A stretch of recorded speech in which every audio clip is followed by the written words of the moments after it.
보통 박테리아들은 그 광학현미경, 빛을 이용한 광학현미경을 관찰할 수 있지만 바이러스는 일반적으로 전자현미경으로만 볼 수 있다고 알려져 있었습니다.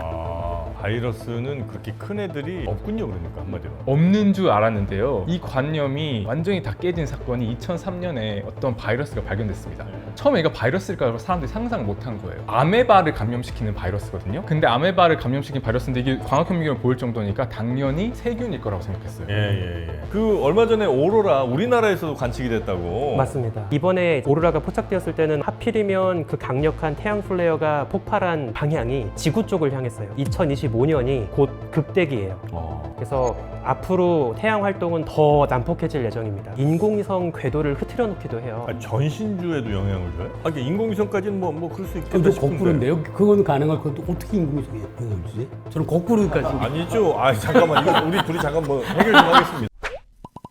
흥미로운 과학 이야기 더욱 재밌게 전해드리는 과학을 보다 정영진입니다. 저는 은하의 충돌과 진화를 연구하는 천문학자 우주먼지 지웅배입니다. 성균관대학교 물리학과에서 통계물리학을 연구하고 있는 김범준입니다. 안녕하세요. 성균관대 생명과학과에서 진화를 연구하고 가르치는 이대한입니다. 네, 안녕하세요. 오늘 처음 인사드리게 된 성균관대학교 화학공학부 권석준입니다. 반갑습니다. 네 분의 과학자들과 함께 과학 이야기에 앞서서 다시 한번 또 제기되는 성균관 카르텔.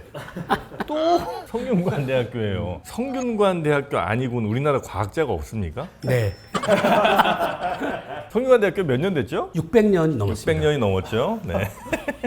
또 세 분의 과학자, 그 중에 또 외롭게 홀로 비성균인 출신으로 앉아 계십니다. 네. 오늘도 좀 힘 좀 내주시고요. 네, 알겠습니다. 네, 제가 도와드리겠습니다. 감사합니다. 나저나 새로 오신 우리 권석준 교수님, 제가 알기로는 반도체 전문가 아니세요? 뭐 그렇게 행세를 하고 있습니다.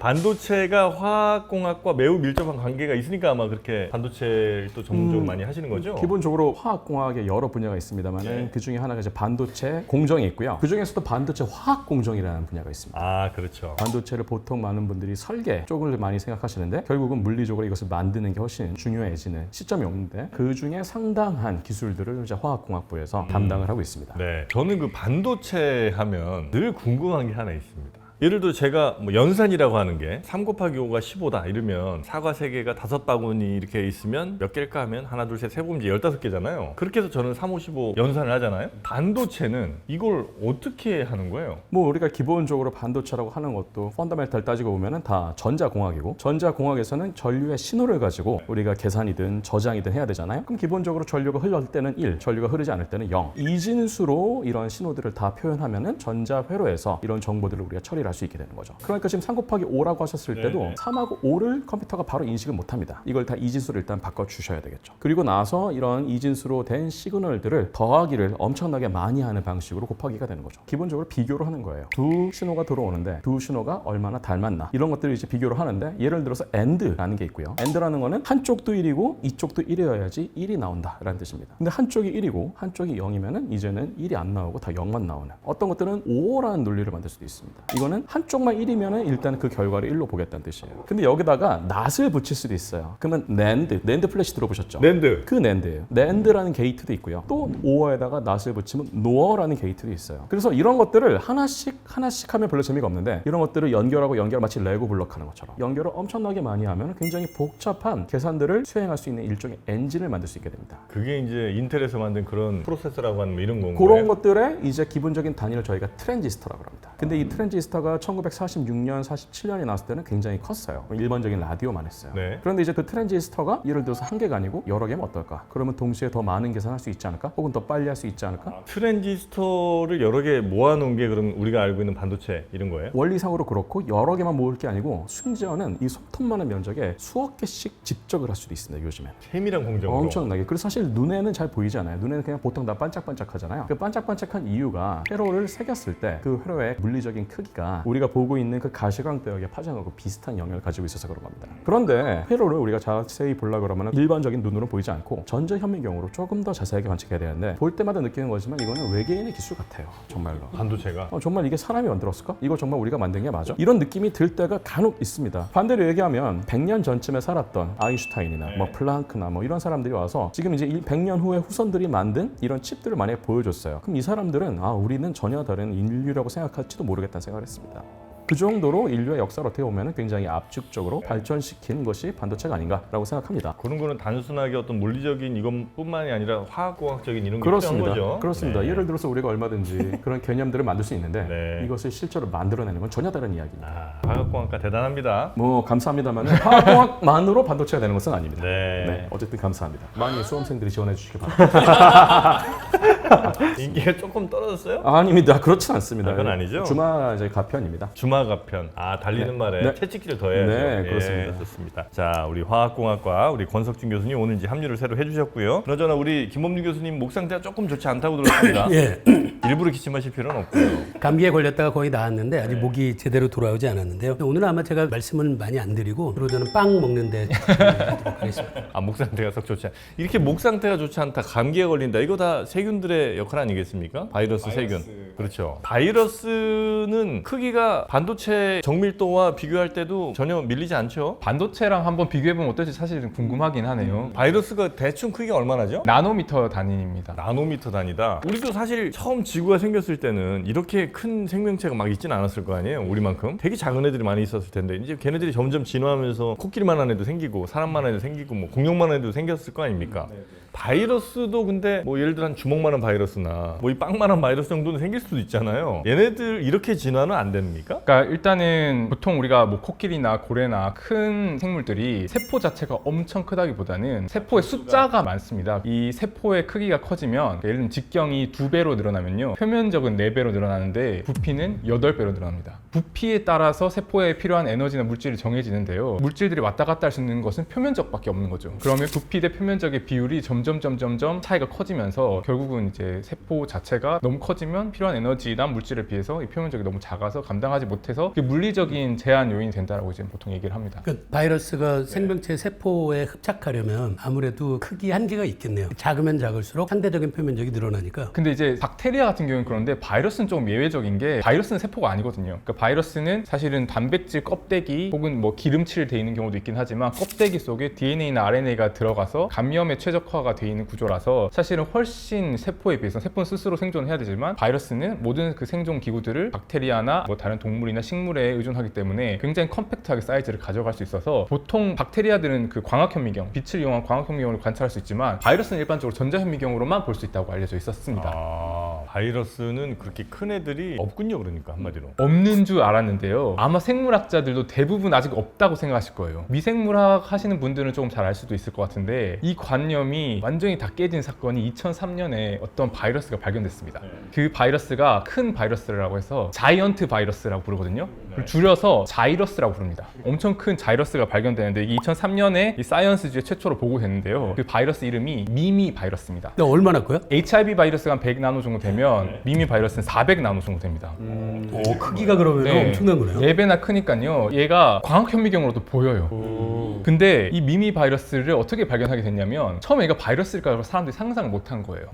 너무 커서. 아메바를 감염시키는 바이러스거든요. 근데 아메바를 감염시킨 바이러스인데 이게 광학현미경을 보일 정도니까 당연히 세균일 거라고 생각했어요. 예. 왜냐하면 제일 작은 세균 중에 하나로 알려진 미코플라스마가 100에서 300나노 정도 되거든요. 박테리아보다 더 큰 바이러스인 거예요. 보통 그래서 이제 물질의 사이즈 같은 걸 이렇게 스펙트럼을 쫙 할 때 바이러스이고 그다음 박테리아가 나오는데 얘는 순서가 바뀐 거죠. 바이러스는 세포 하나예요? 바이러스는 세포는 아닙니다. 세포도 안 되는 네, 거예요? 세포도 안 되죠. 그냥 껍데기에 DNA나 RNA가 들어가 있는 거예요. 무슨 껍데기? 그러니까 단백질 껍데기가 있거나 아니면 단백질 껍데기 바깥에 기름 껍데기도 있을 수도 있어요. 아, 그래요? 지가 이렇게 움직입니까? 자기가 움직이지 못하죠. 에너지를 스스로 생성해서 움직일 수 없으니까. 가만히 있는데 움직이지 못하는데 어딘가에 세포에 붙으면 그 세포를 막 이상하게 변형시키거나 병을 들게 하는 그런 일을 하는 거예요, 얘는? 그냥 우연히 붙었을 때 들어갈 수 있는 거 최적화하려고 뭐 코로나 바이러스 같은 경우에는 무슨 뭐 에이스 단백질이니 뭐 이런 데 붙어서 들어간다 이렇게 얘기를 하는데요. 그래서 이 바이러스 이름이 미미 바이러스라고 지어진 게 박테리아 같은 미믹한다, 모방한다고 해서 미미 바이러스라고 지어졌습니다.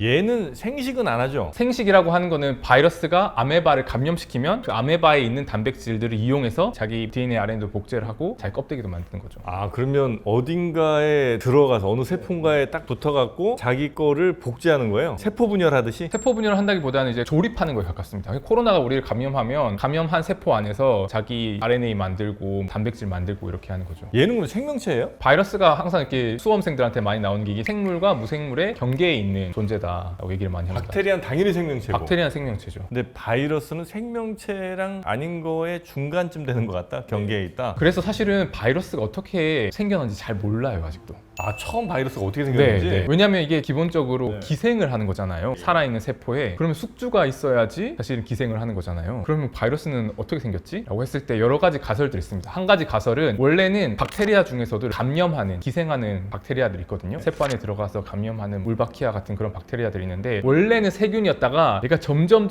더 기생을 하다 보니까 아예 완전히 세포가 아니라 그냥 감염만 시키고 번식만 하는 그런 단순한 존재가 됐다라는 가설이 있고요. 또 하나는 원래 세포에서 세포 사이로 DNA랑 RNA들이 왔다 갔다 서로 전달하는 그런 기능이 있었는데 얘네들이 탈주해가지고 세포에서 탈출한 어떤 복제하는 그런 존재가 됐다. 원래 세포 내에 있던 네. 어떤 뭐였는데 그게 왔다 갔다 이제 이동하다가 에이씨, 난 이 감옥에서 벗어날 거야 하면서 네. 이제 바이러스로 됐다. 네, 그게 탈주 가설이고요. 세 번째 가설은 세포가 생성되기 전에 뭔가 원시적인 분자 수준에서 생명 그런 복제들이 일어나던 복제자라고 보통 하는데 RNA들이 중요한 역할을 했을 거라 생각하는데 그때 한 계통은 원시 세포로 진화하고 한 계통은 바이러스로 진화해서 동시에 진화했다라고 보는 그런 가설도 있습니다. 근데 이 세 가지 중에 어느 한 가지로 진화한 게 아니라 바이러스마다 서로 다른 방식으로 진화했을 수 있다고 사람들이 생각을 하거든요. 바이러스 몇 종류나 됩니까? 종류는 정말 셀수 없이 많아요? 셀 수 없이 많지는 않을 것 같은데 꽤 많습니다. 꽤 많다. 아. 지금 바이러스는 대체로 우리가 어떤 바이러스는 발견해서 규정을 다 해놓은 상태 아니면 아직도 우리가 모르는 바이러스가 훨씬 더 많을 그런 상황입니다. 그래서 2003년 이 미미 바이러스가 사실 충격을 줬거든요. 왜냐하면 사람들이 선입견을 가지고 있었던 거예요. 바이러스는 작고 잘 안 보일 것이다. 그래서 미미 바이러스가 발견된 이후로 그 이후에 갑자기 자이러스들이 막 발견됩니다. 왜냐하면 기존에 사람들이 봤을 거예요. 근데 감히 이게 바이러스라고 상상을 못했던 거죠. 너무 크니까. 그래서 이제 지금까지 발견된 제일 큰 바이러스는 2014년에 보고된 피소 바이러스라고 하는 바이러스인데요. 얘 얘기가 엄청 재밌어요. 왜냐하면 미미 바이러스가 HIV의 4배인데요. 얘는 그 미미 바이러스의 4배예요. 그래서 거의 크기가 대장균만 해요. 그러니까 보통 웬만한 박테리아들만큼 사이즈가 커요. 얘는 그게 세포도 아닌 거죠? 네, 세포 얘는 혼자서 번식할 능력이 없고 얘도 아메바를 감염시켜야 됩니다. 상한도 있을까요, 크기에? 있을 것 같긴 한데요. 그 공격하는 대상보다 더 크긴 어렵잖아요. 그렇겠죠. 예. 그러니까 아메바도 나름 꽤 큰 세포들이기 때문에 그러니까. 그런 좀 큰 바이러스들이 아메바에서 주로 많이 발견됐는데요. 근데 이 피소 바이러스라고는 지금까지 발견된 것 중에 제일 큰 바이러스라고 볼 수 있는데 얘가 어디서 발견됐냐면요. 시베리아의 영구 동토에서 발견됐어요. 그럼 얘는 누굴 공격한 거예요? 아메바를. 근데 3만 년 전에 얼려진 땅에서 땅을 꺼내서 아메바한테 줬더니 얘가 번식을 하는 거예요. 지금. 그러니까 3만 년 전에 얼려진 이 자이언트 바이러스 자이러스가 아직도 3만 년 뒤에 현재도 아메바를 감염할 수 있는 능력이 확인이 됐습니다. 그래서 이게 사실 되게 섬뜩했던 게 지구 온난화가 돼가지고 영구 동토가 녹으면 거기에 있는 새로운 바이러스들이 막 튀어나오고 걔네들이 여전히 감염력을 가질 수 있다라고 하는 그런 실증적인 사실 증거가 됐던 거죠. 아까 그 사이즈 한계 말씀하셨잖아요. 바이러스도 그렇고 박테리아도 그렇고 사실 사이즈 한계는 물리의 영역에 더 가까워요. 그 예를 들어가지고 2010년에 그 PRL이라는 그 물리에서 지금 제일 좋은 저널 중에 하나인데 거기에는 이제 물리가 다루는 것 중에는 생물리라는 분야도 있습니다. 바이오 피직스라는 분야가 있는데 거기서는 뭐 이런 주제를 좀 많이 다뤄요. 예를 들어서 이런 박테리아가 얼마나 커질 수 있을까? 혹은 얼마나 작아질 수 있을까? 여기서도 그냥 똑같이 연약학을 씁니다. 표면적과 부피 얘기하셨잖아요. 보통은 우리가 이제 박테리아를 얘기할 때 보면 세포벽을 일단은 우리가 저희가 얘기를 하는데 세포벽을 이루는 펩타이드 글리칸이라는 물질이 있어요. 얘네들은 약간 그런 껍데기 같은 애들이에요. 그 얘네들을 모아가지고 일종의 이제 벽을 만드는 건데 이 벽을 만들면서 재밌는 게 그 세포 내부에서의 단위 부피당 케미컬 포텐셜, 자유 에너지는 좀 의문의 방향으로 가요. 그런데 굉장히 재밌게도 세포질에 뭐가 많이 늘어나면 늘어날수록 일종의 압력 요소가 있는데 그 압력 요소가 팽창을 합니다. 그러면은 이게 그 둘러싸고 있었던 벽들은 압력을 느끼겠죠. 그러면 얘네들은 기계적으로 압력을 받기 때문에 이번엔 프리 에너지가 높아져요. 그래서 한쪽은 자유 에너지가 높아지는 방향, 한쪽은 자유 에너지가 낮아지는 방향. 그럼 둘이 만나서 그냥 다 0이 될 것 같은데 수학적으로 함수 개형을 꾸려보면 이렇게 밑으로 내려갔다 다시 위로 올라가는 함수를 띱니다. 그러면은 자연은 프리 에너지가 낮은 걸 좋아해요. 그래서 음에서 양으로 되는 그 지점이 있을 거예요. X절편. 그 지점까지가 세포의 한계 수준이다. 이 정도 크기가. 그게 대충 2에서 3마이크로 정도 나옵니다. 3마이크로미터 미터 정도. 대장균이 그거보다 약간 작죠. 그리고 실제로 그러면은 그냥 0이 되는 지점은 중요한 게 아니고 그 에너지가 가장 낮은 지점이 있을 텐데 그때의 지점이 자연이 제일 좋아하는 이 정도 사이즈가 가장 연력학적으로 안정된 사이즈다 라고 얘기를 합니다. 그게 근데 굉장히 공교롭게도 대장균 사이즈하고 비슷해요. 그래요? 그래서 만약에 지구가 아니고 저기 어딘가의 외계 천체에서 거기도 어쨌든 간에 똑같이 2차원하고 3차원의 그런 공식이 거기서도 적용되고 있다면 그리고 거기서도 만약에 다세포로 이루어진 생물이 발견된다면 걔네들의 사이즈도 지구상에서 발견되는 이런 세포 사이즈하고 크게 다르지 않을 것이다 라는 생각을 했습니다. 중력이 달라도? 중력이 달라도 제 생각엔 그 정도에서는 중력이 거의 영향을 미치지 않을 거기 때문에 오로지 2차원하고 3차원의 게임만 놓고 본다면 거기서도 세포의 크기는 껍데기는 크게 다르지 않을 거고 똑같은 논리를 박테리아가 아니고 바이러스에도 적용할 수 있어요. 아까 단백질로 이루어진 껍데기 말씀하셨잖아요. 그 껍데기도 똑같이 기계적인 압력이나 내부에서의 케미컬 포텐셜을 저희가 정의할 수 있거든요. 근데 그것도 굉장히 재밌게도 그렇게 계산해 보면 100나노에서 200나노 정도가 적당한 사이즈라고 나오는 거예요. 근데 그거의 10배가 되는 바이러스가 사실은 그러니까 이 굉장히 자이러스가 발견돼가지고 아까 물어보셨던 게 우리가 바이러스 종류를 대체로 알고 있느냐라고 했을 때 사실은 자이러스라고 하는 존재는 바이러스를 연구한 지 엄청 진짜 200년이 됐는데 자이러스를 2003년에나 발견했거든요. 근데 2008년에 정말로 쇼킹한 연구 결과가 2008년 네이처지에 발견됐는데 미미 바이러스를 감염시키는 바이러스가 발견됐어요. 아, 바이러스를 감염시키는 바이러스. 네, 미미 바이러스 워낙 크니까 제 우주먼지님께 꼭 오늘 말씀드리고 싶었는데 그 바이러스 이름을 뭐라 붙였는지 아세요? 아, 이걸 한번 맞춰볼까요, 우리? 네, 맞춰보세요. 바이러스를 감염시키는 바이러스. 바이바이러스. 먼지 바이러스. 천문학이랑 연관이 있나요? 네, 네. 그래요? 맞춰보고 싶은데? 어떤 천문학이랑 행성 안에 있는 행성. 오, 각 근접했어요. 네. 행성 안에? 아니 그거까지는 아니고 어쨌든 들으시면 아 하실 것 같아요. 뭘까? 바이러스를 감염시키는 최초의 바이러스를 발견해서 네. 거기에다가 뭐라고 이름 붙였을까요? 되게 맞추고 싶은데? 글쎄 말이에요. 처음 발견한 게 중요한 거예요? 처음 발견한 것도 매우 중요합니다. 시청자분들도 맞춰보세요. 너무 궁금하네. 힌트 없나요, 힌트? 힌트요. 처음이라고 하는 게 굉장히 중요해요. 첫 글자 초성. 시읒. 시읒? 시읒?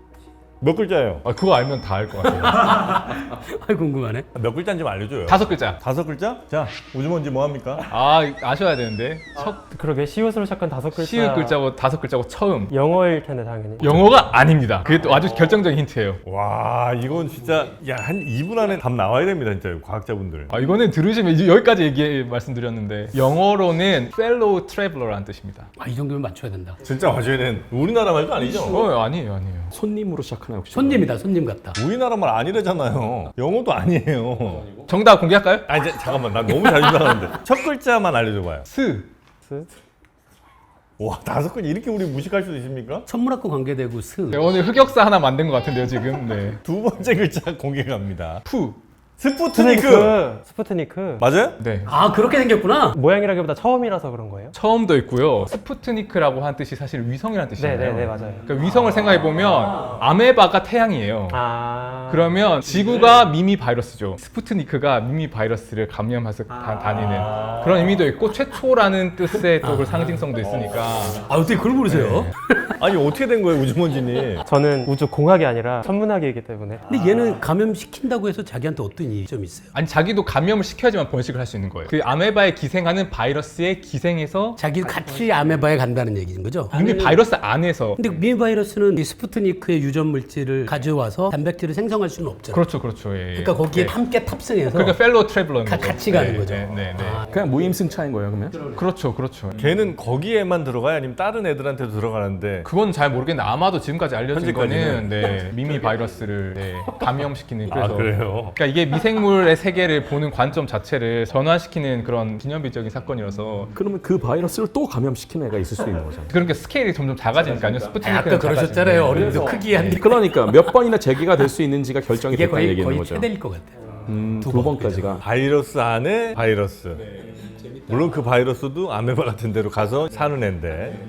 근데 그 바이러스 안에 그 바이러스가 있다는 건 또 어떻게 알았대? 근데 사실은 그거는 전자현미경을 찍어서 보면 보여요. 사진이. 그래요? 예. 큰 미미 바이러스 안에 거기 뭐가 더 있는? 거기 전형적인 바이러스 모양의 파티클들이 들어있어요. 자, 갑자기 앞에 얘기가 너무 길어져갖고 지금 큰일 났네. 자, 그러면 바이러스 얘기 말고 우주 얘기 하나만 좀 하고 넘어가겠습니다. 그 얼마 전에 오로라 우리나라에서도 관측이 됐다고. 맞습니다. 실제로 근데 관측된 거 보셨어요? 제가 눈으로 본 건 아니고요. 구경하신 주변 지인분들의 이야기를 들었거든요. 소식을 듣고 직접 카메라를 챙겨서 강원도에 가셨더라고요. 눈으로 봤을 때는 어렴풋하게 보랏빛의 기운이 보였고 카메라로 찍으니까 이제 선명하게 오로라가 찍혔다고 하더라고요. 우리나라에서 이제 운영하고 있는 몽골 지역에 설치된 우주물체 감시 망원경 네트워크가 있어요. 그 망원경으로도 선명하게 오로라가 포착이 돼서 꽤나 저위도 지역까지 오로라가 확실히 포착이 된 거는 확인이 되었습니다. 그 정도면 저 고위도 막 한 70도 막 이렇게 되는 데서는 난리 났겠네요. 막. 그쵸. 잘 뭐 지었겠네. 영국이나 뭐 미국 중위도 고위도 지역에서는 워낙에 활발하게 오로라가 포착이 돼서 뭐 일반 사람들도 충분히 뭐 스마트폰으로도 추억을 남길 수 있을 정도로 굉장히 큰 현상이었고요. 이게 사실 되게 우연히 겹친 일이었어요. 이번 게 네, 일단 태양이 11년 주기로 활동이 활발했다가 잠잠했다가 하는 주기성이 있습니다.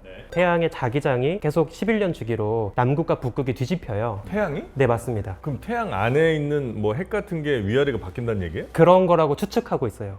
그래서 자기장의 방향이 뒤집히면서 딱 중간에 머무를 때가 제일 자기장이 약해질 때고요. 그다음에 다시 완벽하게 뒤집힐 때가 제일 활동이 뚜렷할 때거든요. 거의 한 11년 주기예요. 네, 그게 11년 주기로 이제 왔다 갔다 하는데 2025년이 곧 극대기예요. 그래서 앞으로 태양 활동은 더 난폭해질 예정입니다. 아, 내년까지는? 네, 내년, 내후년까지는 앞으로 더 난폭해질 그래요? 거고요. 사실 되게 재밌는 게 태양 활동이 이제 난폭해지게 되면 자기장이 되게 복잡하게 형성되면서 태양 물질이 태양 바깥으로 막 분출되는 코로나 물질 분출이라고 하는 현상이 활발하게 벌어집니다. 네. 근데 이제 이때 목격되는 현상이 크게 두 가지인데 하나는 일단 밝은 섬광 자체, 빛을 볼 수가 있어요. 그리고 그때 분출된 태양 입자들이 우주 공간을 가로질러서 태양계 행성들로 이제 날아가겠죠. 근데 섬광 자체는 빛이기 때문에 8분 안에 볼 수 있어요. 태양까지 거리가 이제 8광분이니까 8분 만에 볼 수 있지만 그 태양이 분출한 입자는 질량이 있다 보니까 빛보다는 느리게 날아옵니다. 그래서 섬광이 포착되고 나서 2, 3일 있다가 지구에 도착해요. 그래서 충분히 예보가 가능합니다.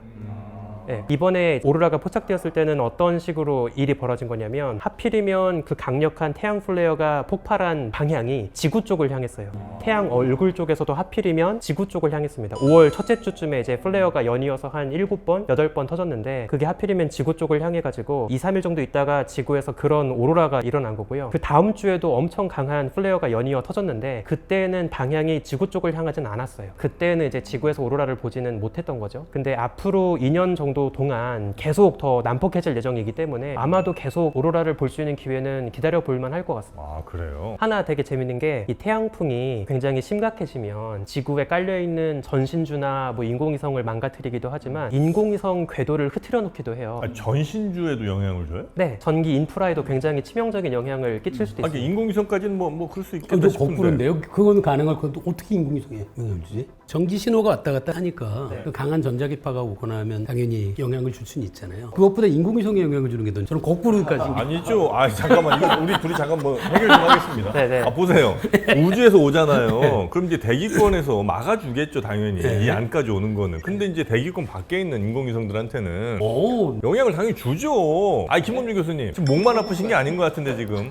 실제로 사례들이 있어요. 그 몇십 년 전에도 이런 역대급 플레어가 터졌을 때 뭐 대도시 일대가 정전이 되거나 이런 사건들이 있거든요. 아니, 그렇게 영향을 직접적으로 준다고요? 네, 맞습니다. 특히나 되게 심각한 게 오히려 현대로 올수록 인류의 인프라가 더 전기 기반이 되고 있잖아요. 그래서 오히려 더 태양 플레이가 취약한 인프라가 되고 있어요. 그래서 점점 더 이 태양 활동을 모니터링하고 예보하는 게 더 중요한 아니, 그럼 그 태양풍이 대기권 뚫고 들어와요? 들어오는 거죠. 워낙에 고에너지 입자이기 때문에 와, 그래요? 근데 우리 건강엔 영향 없어요? 우리 건강까지 치명적으로 영향을 끼치진 않는데 그래서 실제로 옛날에 IBM에서 연구했던 걸로 기억하는데 가끔씩 우주선 입자라고 하잖아요. 코스믹 레이가 반도체 때리면 그게 컴퓨터 연산에 에러를 일으키기도 해요. 지금 뭐 그 말씀을 사실 드리려고 아, 했었는데 반도체 전문입니다. 네, 뭐 아닙니다. 네. 뭐 꼭 그런 건 아닌데 사실은 이게 굉장히 중요한 요새 이슈가 되고 있는 게 지금 아까 11년 주기로 흑점 활동이랄지 뭐 태양의 극대 극소기가 결정된다고 그랬었는데 데이터 센터들도 어느 시기에 지어졌느냐에 따라서 방호 시설을 얼마나 강하게 갈지가 사실 그거를 같이 고려를 해서 또 지어집니다. 아, 이게 태양풍 영향을 받아요, 네. 얘도? 예를 들어서 뭐 저희가 이제 데이터 센터라고 그러면 대부분 다 하드 디스크가 잔뜩 이제 설치가 돼 있는 그런 거 생각하실 텐데 하드 디스크도 결국은 다 전기 신호를 가지고서 데이터를 처리하거나 저장하는 것들이잖아요. 근데 저 김문중 교수님 말씀하신 것처럼 태양풍의 고에너지 입자가 반도체 칩에 들어가서 신호를 교란시킬 수가 있어요. 아니면 영구적으로 저장된 데이터를 손실시킬 수도 아, 있어요. 이게 건물을 뚫고 들어와요? 네. 그 콘크리트 벽을 뚫고 들어온다고요? 그리고 심지어는 그 하드 렉이라고 부르는 어떤 최후의 또 방어 장치가 있는데 그렇죠. 쇠 뭐 이런 걸 만들고. 거기다가도 이걸 우리가 얼마나 두껍게 이걸 렉을 만들 거고 얼마나 또 보완을 할 것이냐 이게 또 굉장히 중요한 아니, 걔를 이슈 중에 어떻게 하나예요. 뚫고 들어오는 거예요, 물리적으로? 예를 들어서 그만 드시고요.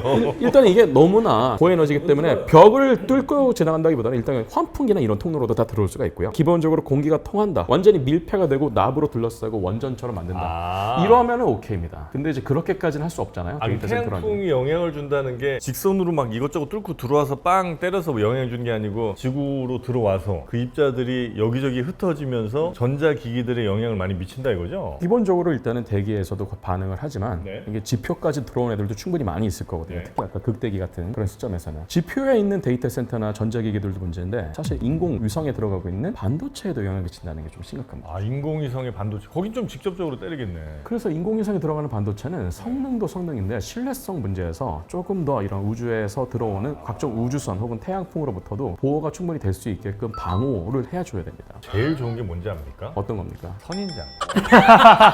아시죠? 뭐예요? 아, 몰라요? 전자파 막는 선인장. 아, 이거 참 모르시네. 아 여기서 또 약간 이제 어쨌든 예, 연식이 어쨌든, 좀 나오죠. 네네네. 어쨌든 굉장히 우주 먼저님께서 말씀하신 내용을 조금만 덧붙이면은 네. 화성이 사실은 자기장만 좀 셌어도 생명이 살 수 있었을지도 몰라요. 아, 우리 지구는 자기장이 좀 센 편이고. 센 편이라고 저는 생각합니다. 어떻습니까? 아 맞습니다. 화성에 비해서는 훨씬 강한 편이고요. 화성은 자기장이 옛날에는 있었던 것 같은데 네 맞습니다. 이제 좀 사라진 걸로 지금 추정을 하고 있습니다. 그러다 보니까 중력도 약하니까 그런 대기압도 낮을 뿐더러 그나마 있던 대기들마저도 태양풍을 계속 맞아가지고 다 사라져버린 거죠. 분해되고 사라지고 네네네. 가볍게. 태양이 정말 우리에게 매우 중요한 존재이긴 하지만 생명의 근원이기도 하지만 대기가 없고 혹은 뭐 자기장이 없어서 만약에 이걸 방어해 줄 수 없다면 그냥 생명체고 뭐고 다 날려버릴 친구군요. 그래서 만약에 생명체가 존재한다면 지하에 있지 않을까. 화성에? 네, 만약에 아, 존재한다면. 음모론자 또 하나 나오셨고요. 그냥 상상의 영역이죠. 하나만 좀 더 덧붙이고 싶은 게 그 말씀하신 것처럼 인공위성 피해를 이야기하면 보통 반도체 피해를 이야기를 많이 하는데 사실 많은 분들이 놓치고 있는 게 하나 있어요. 좀 더 물리적인 타격이 있습니다. 입자들 자체가 날아오다 보니까 걔네가 추가 마찰력을 일으켜서 오히려 속도를 늦추기도 해요. 그렇게까지 영향이 있어요? 맞습니다. 실제로 데이터를 보면 특히 이제 허블 망원경 데이터를 쭉 모니터링을 하고 있거든요.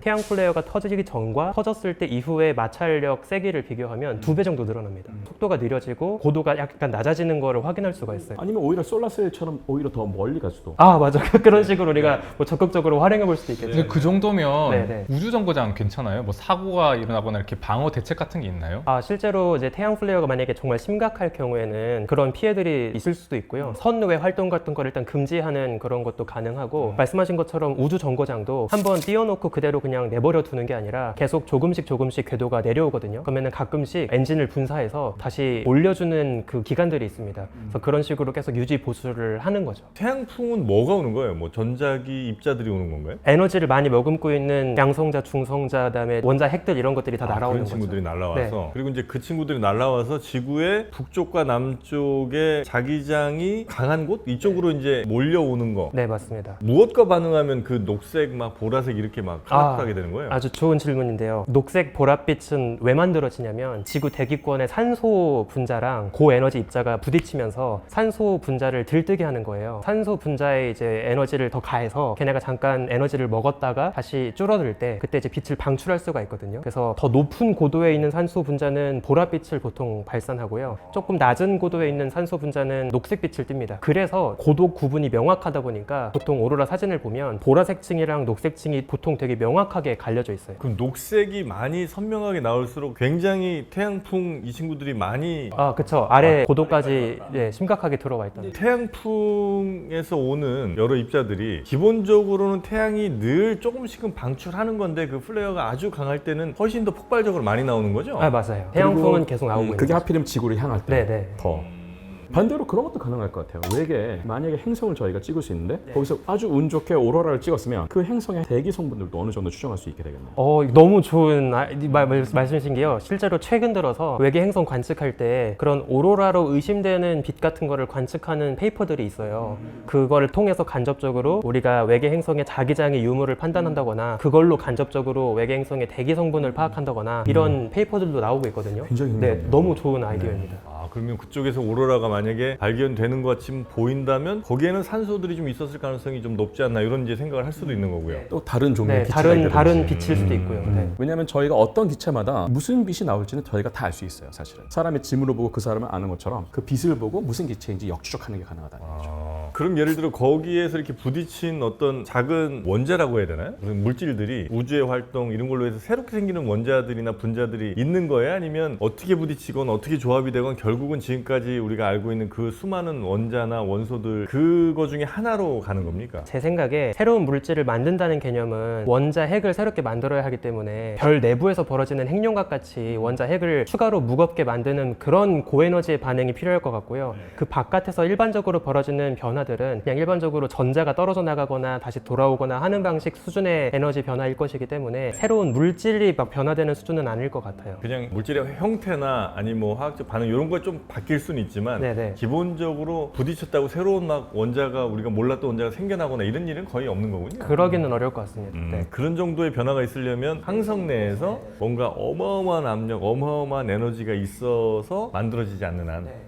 지금 저 원자랑 원소는 뭐가 다른 거예요? 원소는 예를 들어서 원자 핵에 들어가 있는 양성자, 중성자의 개수, 만다 그것을 이제 번호를 매겨가지고 물질 혹은 그런 원자의 성질을 서로 구분이 될 수 있는 그런 재료라고 생각하시면 될 것 그게 같아요. 원소예요? 그게 원소입니다. 그래서 원소 주기율표 들어보셨잖아요. 그게 결국은 다 번호라는 게 그 안에 양성자가 몇 개 들어가 있느냐 그거 가지고 얘기하는 거거든요. 그런데 그 양성자의 개수가 정해지면 또 그 양성자의 전기적 중성을 맞추기 위해서 전자의 개수도 정해져요. 근데 재밌게도 우리가 알고 있는 대부분의 화학적인 성질들은 그 전자의 개수가 몇 개냐로 대부분 결정이 됩니다. 만약에 우리 우주에 어떤 또 태양계가 존재하고 있고 거기에 또 하나의 외계 문명이 있다 하더라도 그 사람들도 똑같은 원소 주기율표를 가지고 있을 거예요. 진짜요? 네, 그 사람들도 거의 똑같은 분자나 물질들을 가지고 있을 것 같아요. 왜냐하면 원소가 110개 좀 넘게 되는데 그것들을 가지고서 많은 조합들을 만들 수 있다고 하더라도 그들이 무슨 성질을 가질지는 저희가 다 예측을 할 수 있습니다. 그 정도 수준까지는 왔습니다. 인류의 지식이.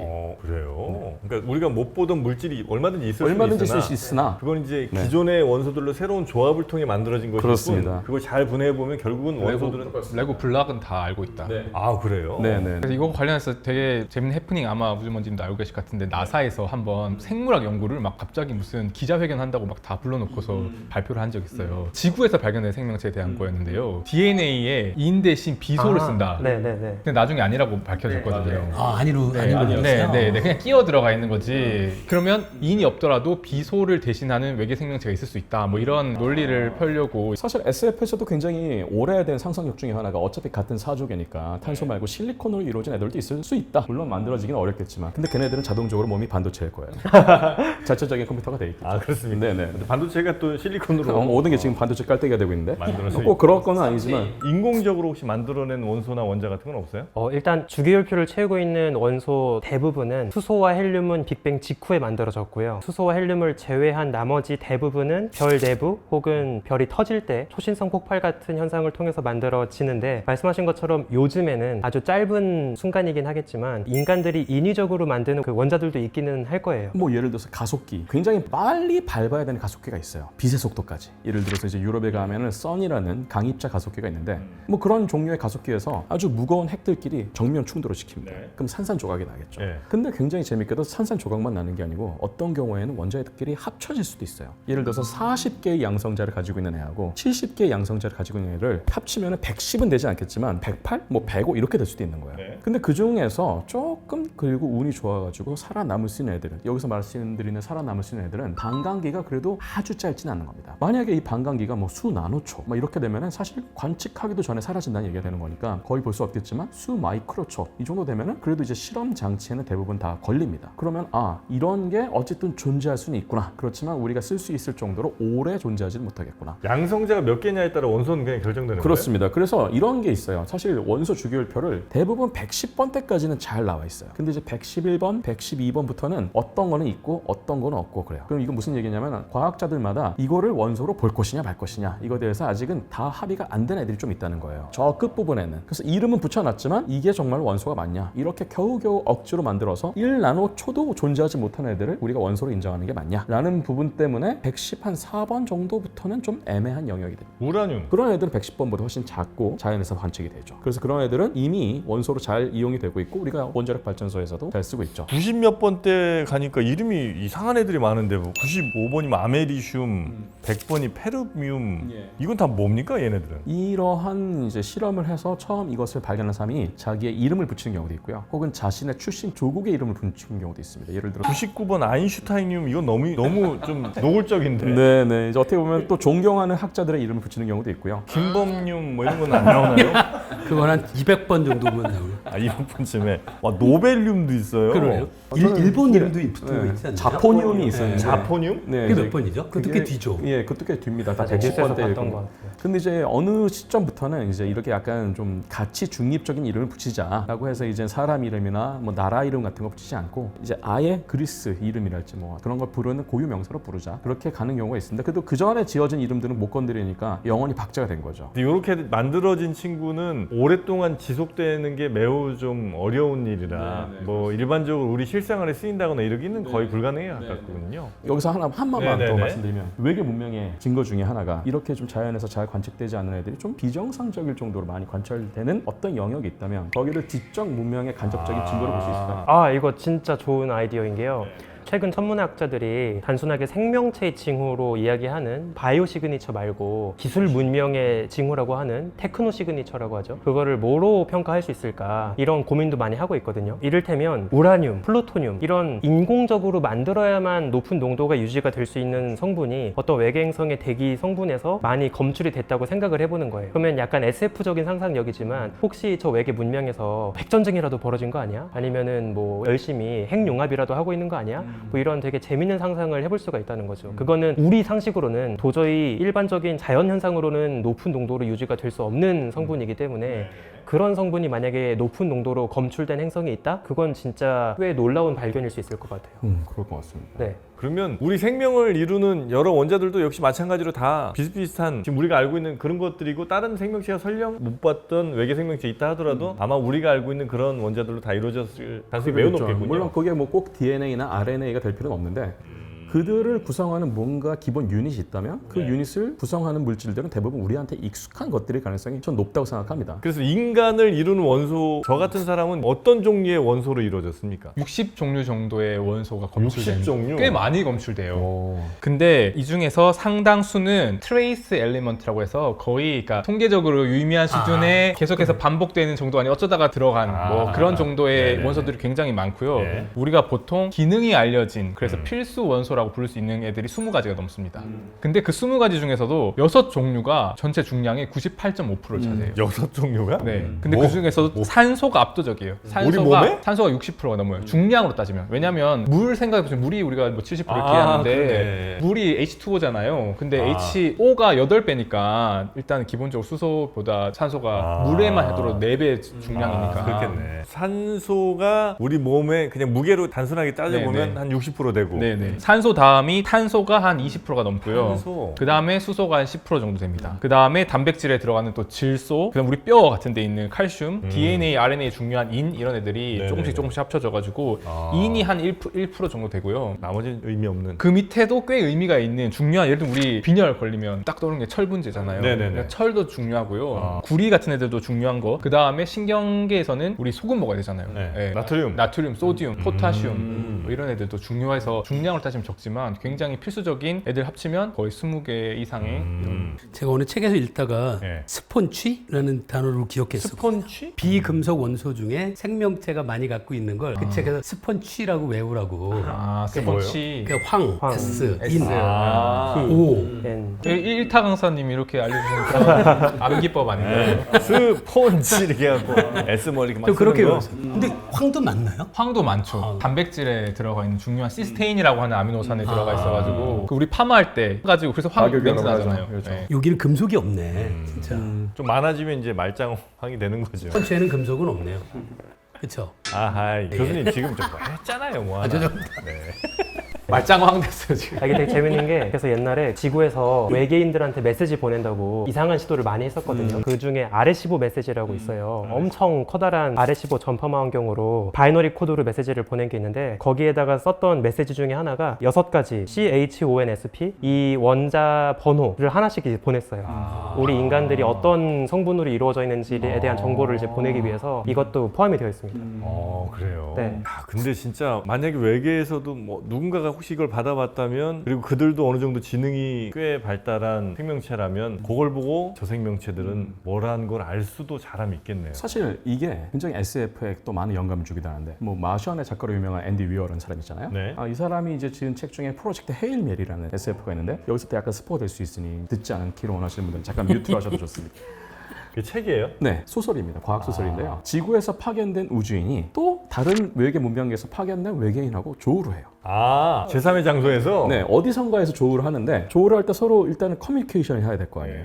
그러면 커뮤니케이션 할 때 제일 먼저 쓰는 수단이 뭐일 것 같습니까? 수화? 정확합니다. 일단은 수학을 가지고서 수의 개념을 먼저 디파인 할 거고요. 자연수는 어디서든지 똑같을 테니까. 자연수를 가지고 제일 먼저 또 디파인 할 수 있는 게 원소들입니다. 왜냐하면 전자의 개수가 자연수니까. 그런 다음에 이러한 원소 기호들을 가지고서 일종의 알파벳 같은 걸 만들 수도 있을 거예요. 그렇게 해가지고 거기서 이렇게 커뮤니케이션을 디벨롭하는 과정들이 나옵니다. 사실은 그래서 지금 RS15 메시지랄지 이런 게 결코 저는 허황된 툴이 아니라고 생각하는 게 일단은 우리가 소통할 수 있는 기본적인 기반은 똑같을 거니까. 만약에 저는 지적인 어느 정도 수준이 되는 외계 생명체를 만난다 치면 그걸 좀 전해주고 싶은데 과학을 보다 이권이 나왔습니다. 네. 그 책을 만약에 그 지적 생명체에 전해준다면 어떤 그 뭐 수학이든 어떤 과목보다도 어떤 원소를 알려주는 것보다 더 정확한 우리의 지적 수준을 알려주는 그런 책이 아닐까 싶습니다.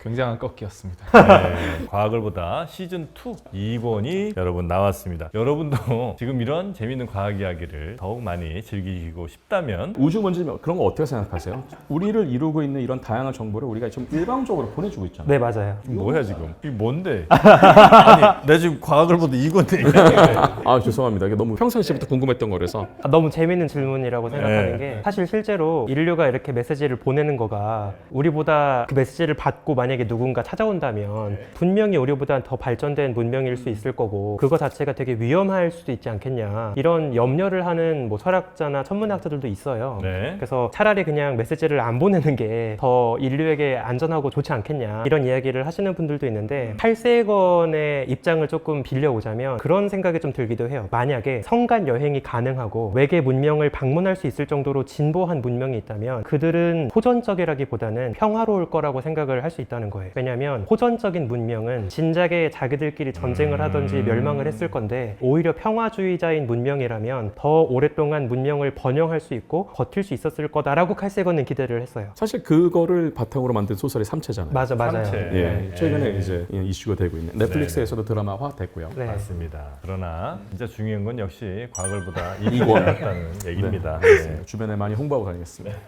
보다 채널 커뮤니티 들어가 보시면 예약 구매 가능하니까요. 누구보다 빨리 과학을 보다 2편을 보고 싶으시다면 지금 바로 커뮤니티 들어가서 사전 구매를 해주시면 대단히 감사하겠습니다. 그러면 오늘은 이 정도 하고 마무리 되겠습니까? 이렇게 짧았습니까? 오늘은 조금 여기서 마무리하고 워낙 이제 장소가 또 새로 바뀌면서 분위기가 너무 좋아진 것 같습니다. 저희 과학을 보다 다음 시간에 더 재밌는 과학 이야기로 돌아오도록 하겠습니다. 네. 함께해 주신 네 분의 과학자분들 고생 많으셨습니다. 고맙습니다. 감사합니다.